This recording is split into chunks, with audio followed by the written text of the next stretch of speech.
Oh, I'm nutting. That's American politics, baby. You guys have this like weird provision. If you're under felony indictments, you can't be Speaker of the House. Can we just like change that? I don't know if that's the Hastert clause, by the way, chatters. Don't repeat that. That was my speculation on the Leftovers podcast, but I don't know if they put it in specifically for Hastert. Hell yeah, Jim Jordan addressed the possibility of Trump becoming House Speaker, baby. Jim Jordan himself probably will become the Speaker if it's not Steve Scalise. So, I am 100% in support of that, by the way. I do think Trump should be. Trump files the dumbest fucking motion to dismiss J6. Note SCOTUS case, U.S. versus Nixon, which holds that presidential immunity doesn't apply to criminal conspiracy cases. Okay, yeah, that's boring. If the job opened up, let's talk about Trump becoming Speaker.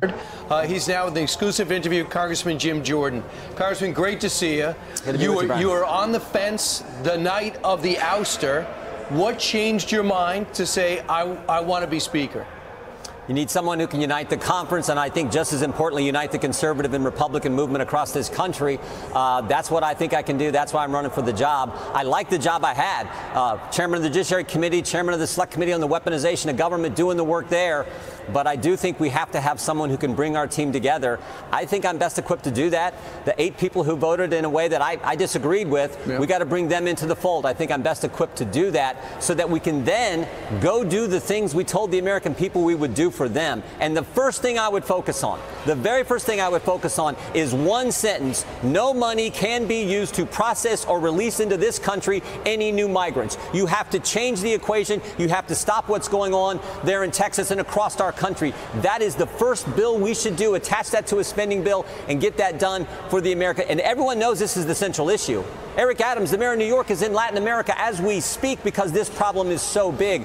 We need to address that. We need to get the Democrats on board to do what their constituents want them to do as well. You shouldn't be penalized for the good job that you did on judiciary because people, Americans, the Republicans love to see what you're doing to go after the Biden family and get to the bottom of what they have done with their taxes, if they've done anything wrong, if it was pay for play and all of that kind of thing. But if you do leave, if you become Speaker and you have to leave judiciary, what will happen to that committee now? Will those investigations still continue? They sure will. We've been working with the Speaker's office all along. Many times you have to consult House counsel when you're doing all these depositions, all these subpoenas that get sent out. So we've had that already happen. If, in fact, I get the privilege of being the next Speaker of the House, we will continue to work with the team on judiciary and oversight and ways and means as we do our investigative work, as we do our constitutional duty of oversight of the executive branch. That will continue. In fact, I was in a deposition 2 days ago with the U.S. Attorney from the District of Columbia, Matthew Graves, who declined to partner with David Weiss. I was in that deposition when all this was happening here. He'd be the worst person in the world as Speaker. Excuse me, Trump would be the best person in the world as Speaker. Way better than Jim Jordan, who fucking should never speak, really. Sorry, excuse me. Big fan of Donald Trump as Speaker. I'm launching my super PAC that will specifically appoint Donald Trump to the speakership position. Love it. In the House. So, yes, that has to continue because that's our job. You know, Mr. Jordan, that moderates have said, they've been very vocal, they will not vote for anybody unless they change that rule on one vote can get somebody vacated from the seat, which is essentially how the Capitol coup happened the other day. So moderates want to change the rules, but for conservatives, that is a deal breaker.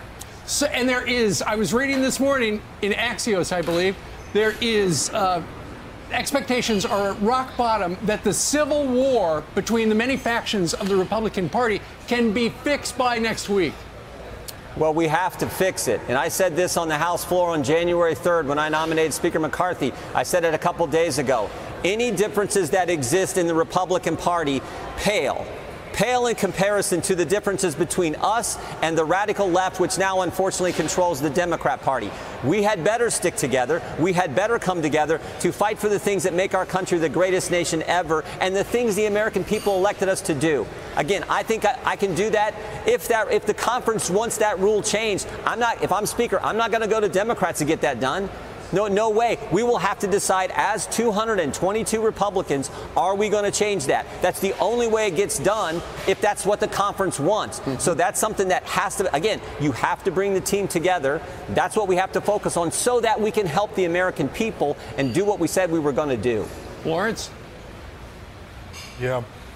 Congressman, I'm here with the folks from the great state of Texas. They want to know if you guys are going to start fighting for them. Like, the unity is okay, but at what cost? Are you guys going to start doing the things that y'all said y'all are going to balance budgets, getting this crime under control, the inflation that's wrecking them, and of course, the border has hit Texas so much. So what is the plan to get the caucus in line with the conservative agenda that all of you guys ran on? You take the case to the American people. You tell the American people, we've passed so many good, we've already sent over the border security, immigration enforcement legislation. You go to the American people and you say, tell the United States Senate to take up that legislation. Now, they might amend it. They might make changes to it. Then it comes back. You go to conference committee. I want people to understand something, okay? The conservative movement has not had an agenda for a very long time, okay? Partially because they won. And now they're just kind of throwing darts at a dartboard and throwing shit at a wall and seeing what sticks. They have become the wedge issue party. They become the culture warrior party, specifically because they get all of their actual material interests completely passed with bipartisan support. And if that is the case, then and both parties are going to push for deregulation in different ways, maybe some more marginal than others, right? And if there's going to be tax cuts for the wealthy from both ends of the political spectrum, but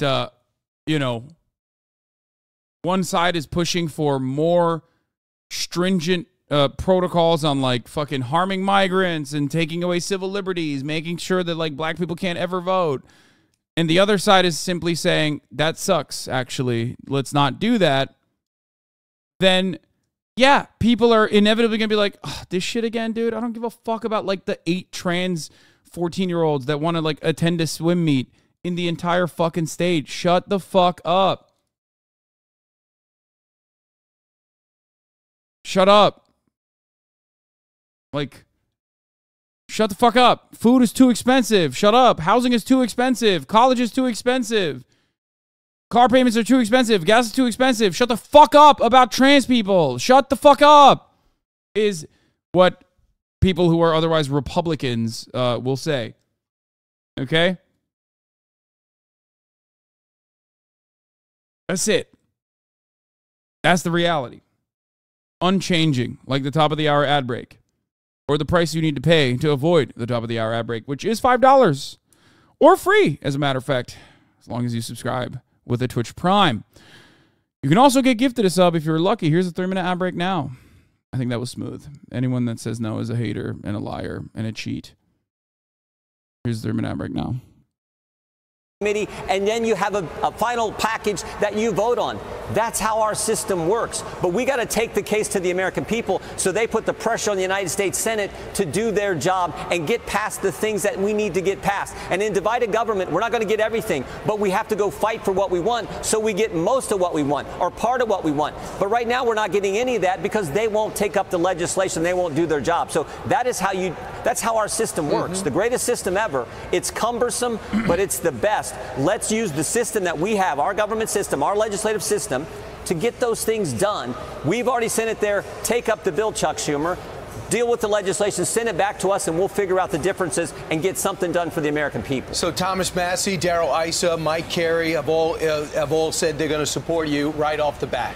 So why are you better than somebody I know you like, Steve Scalise, who seems to be the next in line? You're right. Steve Scalise is a friend of mine. It's Kevin and Steve and I. We all came in the same Congress. Steve's an American hero. But again, I think I'm better equipped to unite the conference, bring the conservatives along that I'm close to. Wait, why is he an American hero? Because he got shot? Is that what he's trying to say? At the congressional baseball field? Is that what it is? I suspect that's why he's saying that, right? Why is Brian kill myself trying to run Congress, Lamont? Now that there's a power vacuum at Fox News, everybody wants to be the new Tucker. With the moderates, I've had great conversations with the moderates. Jeff Van Drew. Jeff Van Drew is supporting me. Jeff Van Drew was a Democrat 5 years ago. Switched parties, now a great member of our conference. He's supporting me. I think we can do that. That's what we have to do so that we can get to the real goal, which is those things we told the American people we were. If I'm Matt Gaetz, I'm trying to desperately put Jim Jordan as the new speaker because, and there's only one reason for it. Maybe some of you already know this, but he's very good at refusing to prosecute sex crimes that are happening under his watch. He is notorious at turning a blind eye to sex crimes that are occurring under his watchful eye. So it's in his nature. In his nature to do so. So if I'm Matt Gaetz, I'm going for the guy who's pro-sex crimes, okay? Just saying. We're going to do for them. You know, we've watched Joe Biden. He came out of Afghanistan and told everyone that was a success. Then with the border, he says it's not a crisis. It's secure. The border's not open. And now they're saying we have to build a wall.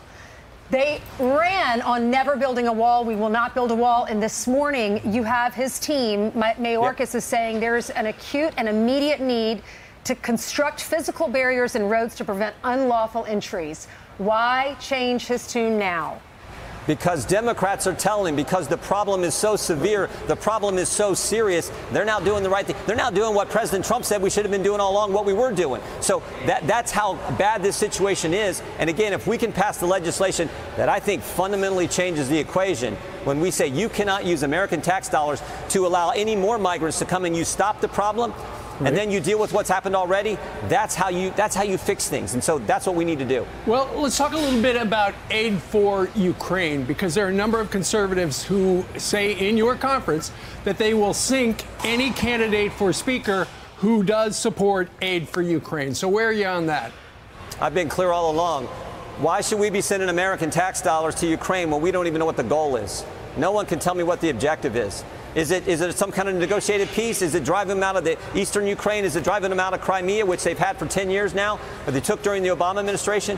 What is the objective? And so until you can tell me the goal, I don't think we should continue to send money there, particularly when we have the problems we have on our border. So that's fundamental.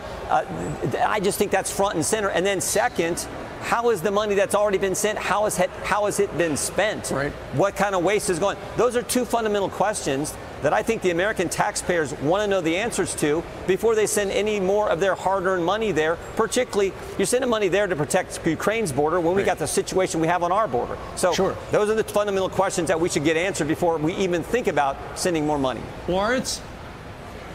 So, Congressman, the last two times I remember talking to you before, you said you didn't want the job. You didn't want it. Many people tried to get you to run for the speaker's post. So why now? Why is it the moment for Jim Jordan to lead the conference? Because somebody has to bring our team together. Because if we don't come together, we're not going to get done what the American people know needs to be done, what's good for our nation. Somebody has to do it. There's nothing funnier to me. There is nothing funnier to me than like any of these dudes saying, oh, we're just going to not give money to Ukraine. Like, brother, money to Ukraine is going there whether you legitimately have an interest in not sending any money there or not, okay? It's going. It's already written off, brother. It's not, because it's not going directly to Ukraine. It's also going to Ukraine through subsidiaries that are the most important ones to the American manufacturing industry, okay? It's like, it's our industrial output. This is what we care about. Get the fuck out of here, dude. So that's number one. Number two, I do find it pretty funny seeing people on Twitter be like, Matt Gaetz is actually more of an anti-imperialist than Bernie Sanders. And I'm like, you are the stupidest person. You have somehow, like, if there's like a stupid tier, okay? If there's a stupid tier out there, You know how I talked about, like, obviously Republicans are pretty stupid in general, but then, like, somehow the ones that are, like, pro-Russia now are even stupider than the other Republicans because, like, they already were geared to hate Russia from the jump with, like, a century of Red Scare propaganda. But now, at the fucking, you know, turn of a hat, by participating in, like, 3 Telegram groups, they just decided, like, actually, no, Russia is good. Like, you're just somehow dumber. There's the third tier.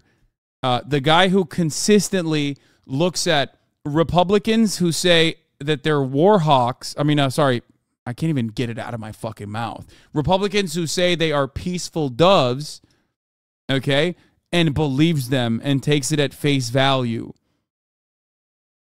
Okay? If you think Matt Gaetz, who has actually tweeted about bombing Sinaloa, okay? If you think that that guy is in any way, shape, or fucking form anti-war, you are a dumbass. You are literally the biggest dumbass. You are dumber than the other guys. You're dumber than the guy who says, yeah, I used to think Russia was communist, but now I believe that they actually are saving the Western world from degenerate perverts and Nazis, as a matter of fact. That's why I'm pushing Z, brother. Like, you are dumber than that guy. Okay? God damn. I think I'm equipped to do it. That's why I'm running. I think I'm equipped to go take the message to the American people about what we're doing. It kind of seems like Russia is the good guy in the story between Ukraine and Russia. No, it doesn't. No, it doesn't. Please stop saying that, okay? Not like that is the most insane thing ever, dude. No, it's not. Russia is the America in the situation, okay? If we are analyzing the situation without America's actual active role in the conflict, Russia is the America in the situation. Now, a lot of you are geared to think that's a positive thing, right? Oh, what? Russia's the America in the situation? What the fuck do you mean? I'm like, no, I'm using that as a negative. They invaded another country, okay, for no good fucking reason. They lied and said they're doing it because they want to denazify the country. They said they were doing it to rid Ukraine of NATO influence, to rid Ukraine of being in the Western sphere of influence, which now it's made permanent. Ukraine will be in the Western sphere of influence, and NATO is more powerful than it ever was before. Always remember that modern Russia is run by the guy we put in power. They're not commies anymore, lol. Of course not. They are not dissimilar to the United States. They're like three companies in a trench coat.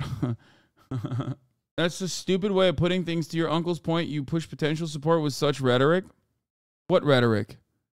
That I said that if you thought Russia was communist until last year, and then a couple Telegram groups told you that Russia is actually defending Western civilization, and you turned on a dime, you're like not very smart. That rhetoric is pushing away like your QAnon uncle that's pushing Z right now. Oh no, how will I be able to win over your QAnon uncle pushing Z? He's gone, brother. He's gone, okay? He's for the streets. But this time I don't mean like he's going to be sexually promiscuous. He's getting fucked by Russians anyway, okay? He's for the streets. Your uncle went from being a QAnon uncle to a Xenon uncle, dude. It's done. It's over. It's so Jover. It's never been more Jover, okay? Like, people always say, Hasan, your entire political framework is America bad, America bad. It's like, no, Russia's bad too. Most states are bad. There's plenty of bad that China does too. You know? Most states do bad things. What's important is, do they learn from the bad things that they've done?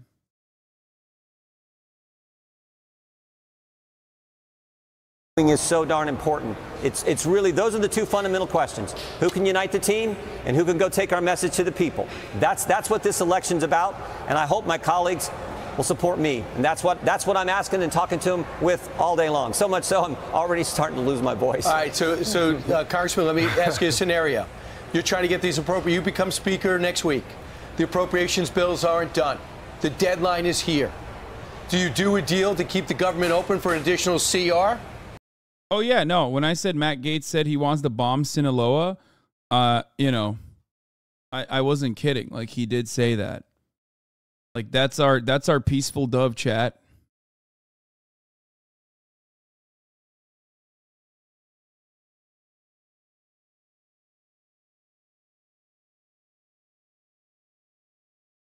If it were up to me, I would take every Ukrainian person living in eastern territories that are currently being shelled into fucking oblivion and immediately ship them to the United States of America, offer them shelter, offer them a warm meal, offer them a home, offer them a paying job, and then take every fucking Redditor that fantasizes about continuing the war and ship their ass to some fucking town that they cannot pronounce to defend Ukrainian territory on their behalf. Take all the liberals and ship them out there. You think waging war is cool and fun and great? You're dismantling the Russian military with only 5% of our military budget without a single American service member dying? How about you go there? Go. Do a swap. I'm going to arm you with Javelin missiles, and I'm going to send Elizabeth Warren, Lindsey Graham, and every fucking Redditor out there to defend Ukrainian borders instead. Okay? I'm going to take all the Ukrainians out of Ukraine and give them a job, shelter, a home, whatever the fuck they need, a means of survival, a life of dignity and respect. 90-day Ukrainian fiance, baby. No, just yeah, swap them. I think they're much, you know, they will serve this population much better. They will be wonderful allies. I'm happy with that. Let's do that instead. I have no issue with that.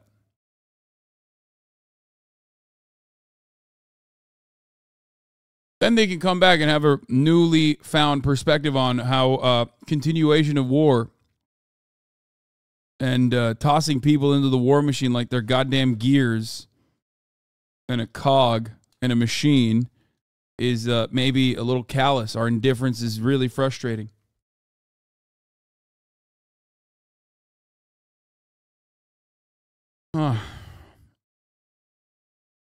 If we send all the Redditors there, then Ukraine is definitely going to lose. I thought that as well at first, but then I realized they're so fucking annoying that, like, I think the Russian conscripts would be, like, probably at first killing themselves and then, like, turning on their you know, presiding officers, eventually pushing back into Moscow like Wagner style. You know what I mean? Like, think about it. They will annoy them so much. They will annoy them so much. They will debate them to death that, like, they'll literally be like, no, there's no reason. We can't do this anymore. We're done.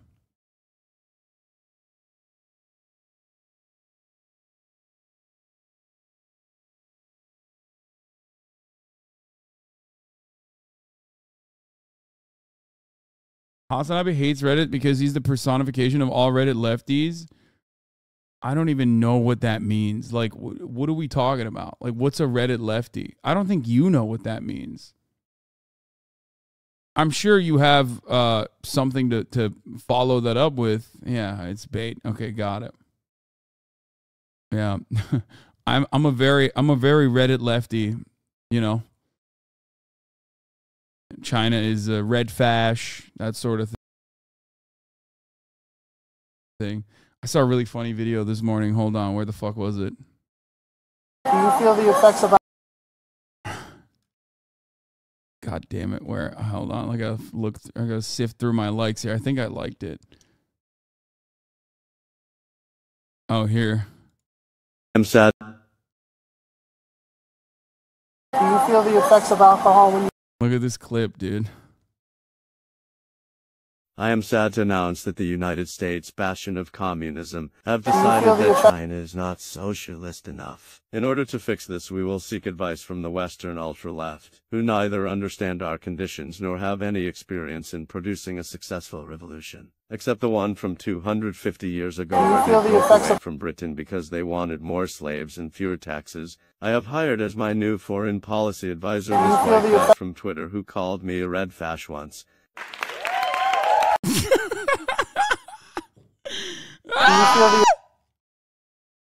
Oh, I love this. This is perfect. It's like, no, this is great. Yeah.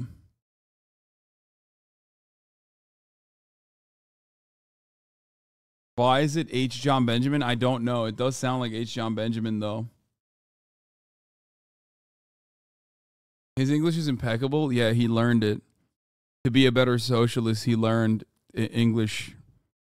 To appeal to the real existing socialists on the planet, you know, Americans living in Iowa, he had to learn English and speak it with clarity, you know? That's real. This video was literally real. He did that. He did all of that.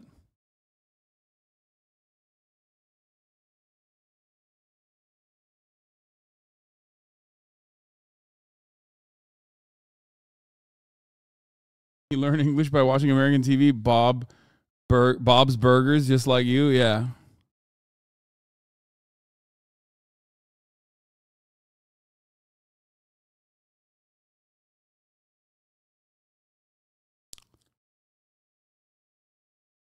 You should say internet socialist in Iowa. No, that's the...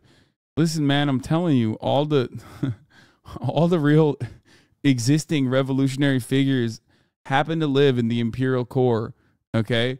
They happen to also align with America's and the Western world's extractionist policies at the global scale. But that's by design. That's because that's real existing socialism, okay?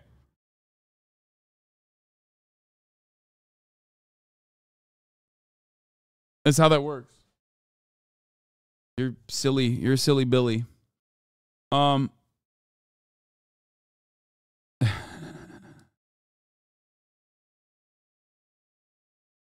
Xi Jinping Iowa memoir. Oh my God. Oh my God. Old friends, the Xi Jinping Iowa story. In 1985, 5 young Chinese traveled to Iowa as an agricultural delegation. This trip forged bonds of friendship that brought one of them back to Iowa in 2012. That visitor was then the Vice President of the People's Republic of China, Xi Jinping. For 27 years, Xi Jinping held fond memories. Wait, isn't this what Biden talks about too?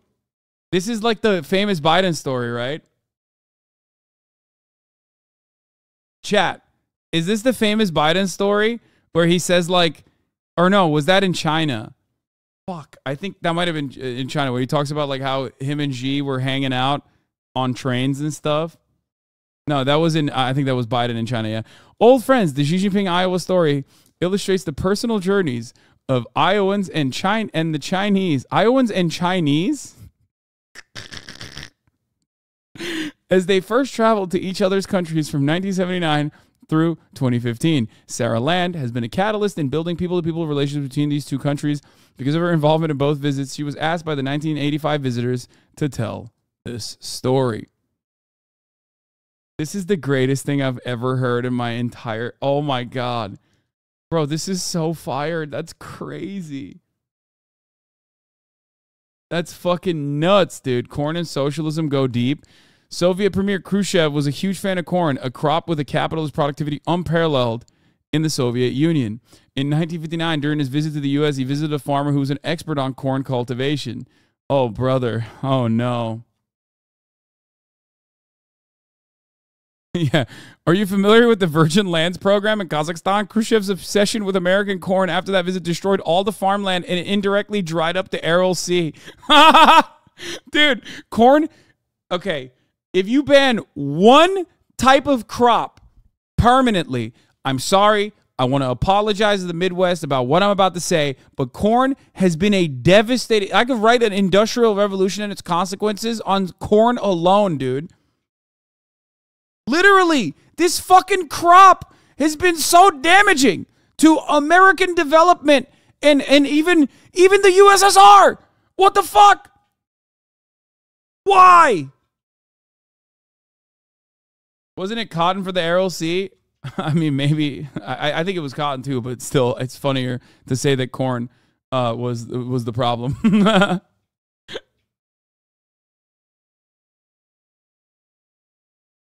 Corn has been a massive player always, and I don't know why.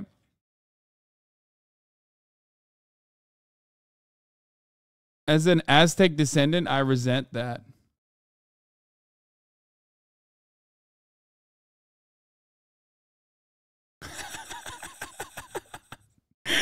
Why China's president loves Iowa. Bro, this is so good.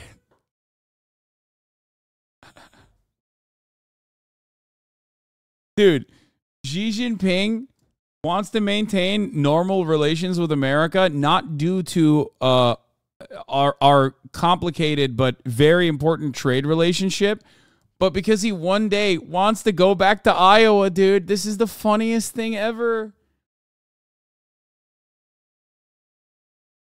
True Maoist peasant uprising will start in Iowa.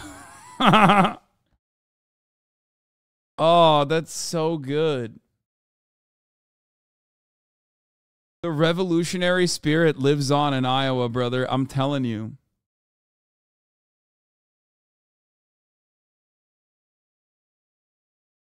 First Tibet, then the annexation of Iowa. Yeah, the Iowa Maoists, the Iowan peasants are going to do a Maoist rebellion and get direct support from the newly formed People's Liberation Army in the United States of America, because America, specifically Iowa, okay, has a long and complicated history with China. Goes all the way back to the Qing Dynasty. You don't get it. You will never understand it. Iowa's always been Maoist third worldist.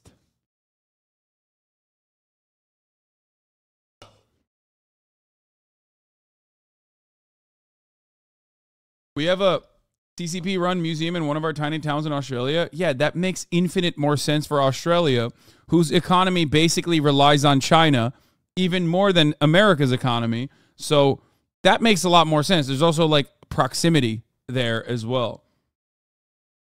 Iowa is the funniest because it's so fucking far.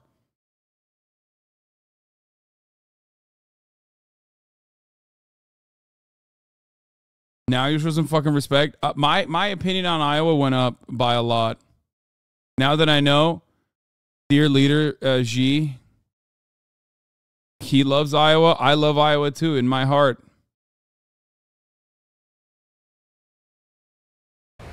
Or do you do a deal with Democrats, or do you let the government shut down? I think the first thing you do is you pass the bipartisan bill that's in the Senate. We take that bill up here in the House and we pass it. It's the No Shutdown Act. Senator Langford, Senator Hasan have that bill. It's good legislation. I like what Senator Langford said about it. He said, look, this is like if you don't get your work done in school, you stay after class and get it done. That bill says if we get to the end of the fiscal year, we haven't done the appropriations bills, the government stays funded, but we stay here round the clock until we do our job. That would take this whole shutdown politics, shutdown scenario, shutdown stuff off the table. You do that, and then you focus on the legislation. And frankly, if we need some kind of continuing resolution or some stopgap measure, I think it should go all the way into next year. I told my colleagues this because the way the debt ceiling deal was done, if you do a spending bill into the next year, there's an automatic cut that kicks in. And that's an incentive for us to get our work done and focus on the policies we want on the 12 appropriation bills. That's the strategy.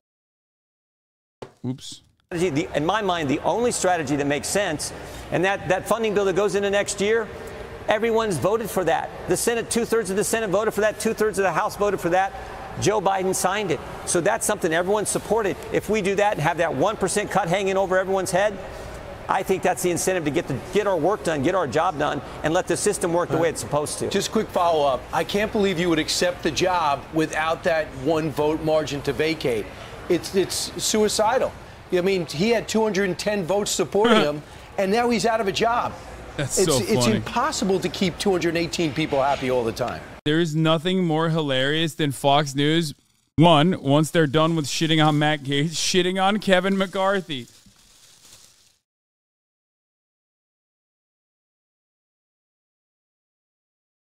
Man, it's been such a good week, dude. Such a bad week for the Republicans. And such a good week for me. What's for grub today?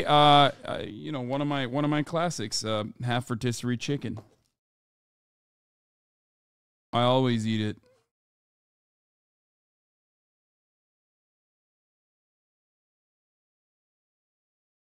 Fox News getting the shit on everyone living their best life. Yeah, I mean they're right though. They are the propaganda arm of the Republican Party. It is by design. That's why it was created. This was Roger Ailes' like ultimate goal, and he was very successful in it. And if they are the propaganda arm of the Republican Party, and the Republican Party is like fucking up, they have to offer direction.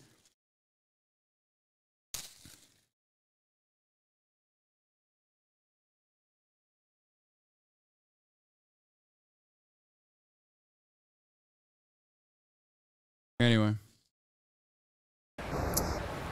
It is what it is, but I think, again, we have to, as a conference, as Republicans, figure that out. If I'm Speaker, I'm not going to go to the Democrats and make the change because they're going to want some kind of other agreement on some other things. Right. I think you have to work that out with your party.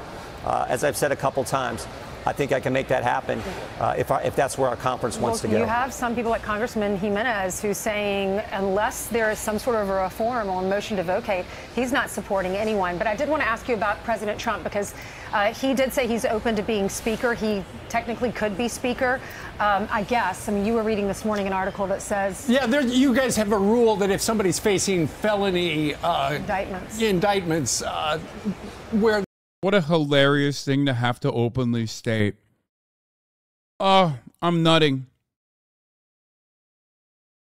That's American politics, baby. You guys have this like weird provision. If you're under felony indictments, you can't be Speaker of the House. Can we just like change that?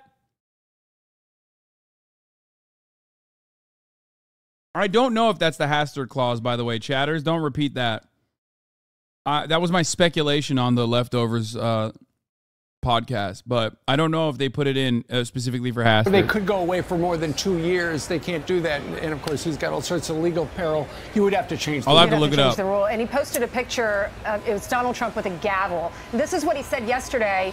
Brian was watching and he said it was funny because the reporters were asking him questions about what's happening in the courtroom. And then as he's walking away, someone asked him a question about, would you want to be Speaker? And he turns around and he answers the question. I think we have the soundbite.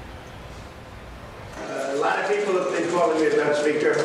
All I can say is we'll do whatever's best for the country and for the Republican Party. Would you take the job?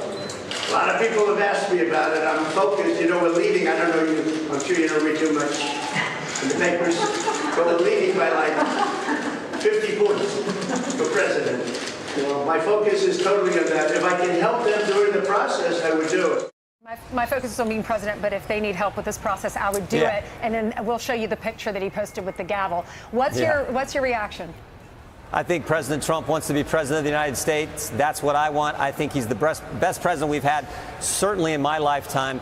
Did more what he said he would do than any president I can remember. I want him to be president of the United States. I think that's what he wants to do. And I think that's what's... Yeah, he's like, don't come for my job, you fucking asshole. The only other person that like is being propped up and has like a legitimate chance of being Speaker of the House has literally just like straight up super cancer. It's going to happen because the country is so fed up with the policies of Joe Biden. I think President Trump is going to be our nominee. He's winning by, I don't know, 40, 50 points. And I think he's going to be our next president. He's beaten Joe Biden, and I think even an ABC poll like a week ago by 10, 11 points. So the country knows his policies worked. I think he wants to be president. I want him to be president. You also know that the White House and the DNC tweeting out all sorts of stuff about the chaos on the Republican side. The Democrats, and you know this, the Democrats would love it if somebody introduced into nomination Donald Trump, because Donald Trump could probably get every single Democrat to vote for him to continue the chaos, and he'd only need 5 or 6 Republicans. Next thing you know, he's got the hammer. They would be on record for voting for Donald Trump, the Democrats. And they would love it because the chaos would continue, they say. Yeah, we need to come together as a conference, as I said, because right now the country, the crime problem, we did a field hearing in Chicago, the crime problem is so severe. The immigration border security problem is so severe. The inflation is so severe. Let's come together as Republicans and address what the American people want us to address. Lawrence? Yeah, I'm just curious, Congressman, how do you unify the caucus? I've talked to some representatives that said they didn't hear from Kevin McCarthy. So how do you get both factions, the conservative wing as well as the more moderate wing, to come together? And are you already calling these folks? Because I thought it was pretty ridiculous that the speaker did not know how some of his members were going to vote. That means you're not talking to those people. So are you talking to the folks there? Lawrence, I made more phone calls yesterday than I think I ever have in my life in any one day. So, yes, I'm talking to all our colleagues all the time. That's just part of this process. So you tell them who you are. I mean, they know who I am. People on our committee know how we run our committee. When I was top Republican on the Oversight Committee, now top Republican on Judiciary Committee. And you use that example, say that's how we will run the House, or I would run the House and work with our team. You just have to build that trust, and I think we've done that on the committees. That's what I want to do for the entire conference. Real quick, you would know when you came in as a disruptor, the Freedom Caucus, John Boehner would always be clashing with you. Have you changed, or has the Congress changed that makes you now seem like you want to be more of a unifier? I was fighting for the same things 10, 12 years ago that I'm fighting for now. I've been involved in every major investigation in Congress, it seems like, over the last decade. Yeah, the only investigation Jim Jordan is not involved on is when his wrestling coach is straight up sexually assaulting the students. He hates that kind of investigation. Every other investigation he's been involved on. Decade, the IRS, when they were targeting conservatives, I was on the Benghazi Select Committee. I was one of the Republicans helping defend President Trump during the crazy impeachment 4 years ago. So I'm the same guy I always was. What I have really figured out is if we don't come together, I don't know how you stop where the left wants to go. I love what Sarah Huckabee Sanders said in her response to the State of the Union. She said the divide in America today is normal versus crazy. And and I think she was so right. Where the left wants to take the country is crazy. They want to. Yeah, totally. Yeah. So crazy. You know, more labor laws, more unions.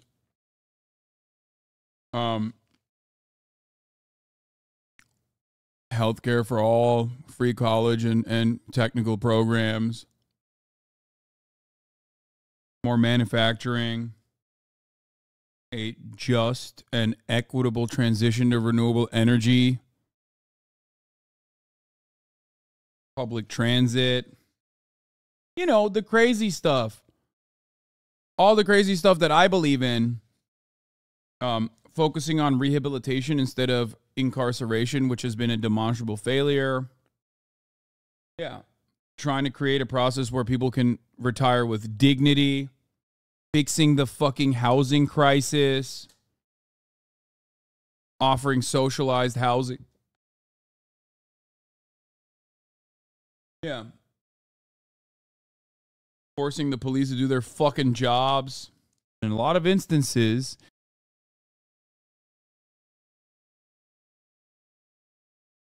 I do think that we have strayed away from, you know, making any kind of like serious gains in any of those things that I mentioned, though, because every single thing that I just mentioned, I feel like Republicans just say that's actually, you know, that's actually bad because they want to surveil you and do COVID restrictions because everyone has gotten so fucking crazy post-COVID. Defund the police. They want boys to compete against girls in sports. They think non-citizens should vote. They thought it was okay to let a Chinese spy balloon fly clear across the country and then shoot it down. I don't know about you, but the people I represent thought that was crazy. So That's what we got to stop. And if we're not unified, I don't know how we do it. What did Kevin? I'm sorry, but that's weak as fuck, dude. That's literally weak as fuck. If that's your pitch, if that's your elevator pitch for why Republicans are the sane party, you're so fucking cooked. Because look around. Everyone else is going nutty buddy mode, okay? They are going crazy. They're going bananas mode. They've dialed it up to like 1,000.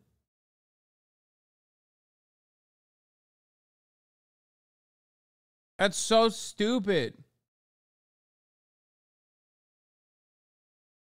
How the fuck is your major, your last talking point, the one that you have to hammer in the hardest, is you said, 20 total trans athletes in the entire fucking country, and then the Chinese weather balloon, which did get shot down, by the way. A news cycle thing that happened 100 news cycles ago? Are you insane? I don't even think the anti-immigrant sentiment is all too important right now. I know that the Republican Party is trying to desperately hit the anti-immigration button, but it does certainly feel like people are so focused on their own dire financial circumstances that hitting the immigrant button is not even working all that well. If the job opened up, let's talk about Trump becoming speaker. I think another part of the problem is they keep saying we got migrants coming in by the thousands, and that's a huge problem, which by the way it isn't. It's fucking bullshit. But in a weird way, I feel like Texas and Florida took ownership of that. And literally became the face of shipping migrants unjustifiably great to see to other states, away from their court proceedings, away from where they have started the process of legally migrating into legally migrating to America.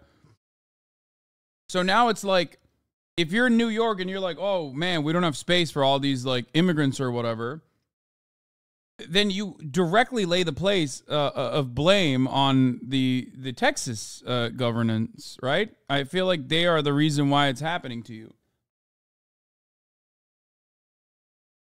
Kevin McCarthy do wrong? I don't think he did anything wrong, and I disagreed with what my colleagues did. There was problems in the schedule and how we got to get to the appropriations. But Kevin McCarthy said we were going to pass the bills we told the country we were going to pass, and we did. Do the oversight and then deal with this ridiculous spending, and that's what we're in the middle of right now. Well, good luck mending that civil war that's going on inside your conference right now. Tennessee 98 said, lol, you dumb shit. Brother, if you were born in 1998 in fucking Tennessee, I don't think you have any right. He'd be the worst person in the world to speak.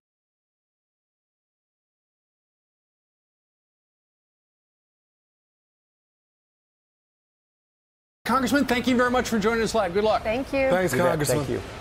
I'm Steve Doocy. I'm Brian Kilmeade. And I'm Ainsley Earhart. And click here to subscribe to the Fox News YouTube page to catch our hottest interviews and most compelling analysis. All right, let me bring in Garrett Hake, who is the lead reporter on this reporting. What can you tell us, Garrett? Well, Chris, this appears to be a classic Donald Trump float, where in conversations with his allies, with lawmakers here on Capitol Hill, he's gauging interest in what he could do if he showed up, whether it would be helpful, whether it would be in his best interest, and what the reception would be if he chose to do so. He, in conversation with some of his allies, had discussed the idea of trying to unify the party, but I think, as you guys were just discussing, that probably runs counter to the actual reality of an appearance here, which would be the first time he'd been back on the Capitol since January 6th, and would come at a time where how to handle him, endorsements of him, how to handle the path forward for the party is very much an open question. So having a non-member present for what is going to be at least 2 days and possibly longer of closed-door, member-only, intra-party discussions, I don't know would achieve any specific objective other than get Donald Trump involved in the big Republican political story of the week next week, which would be who the next speaker may be out of that party.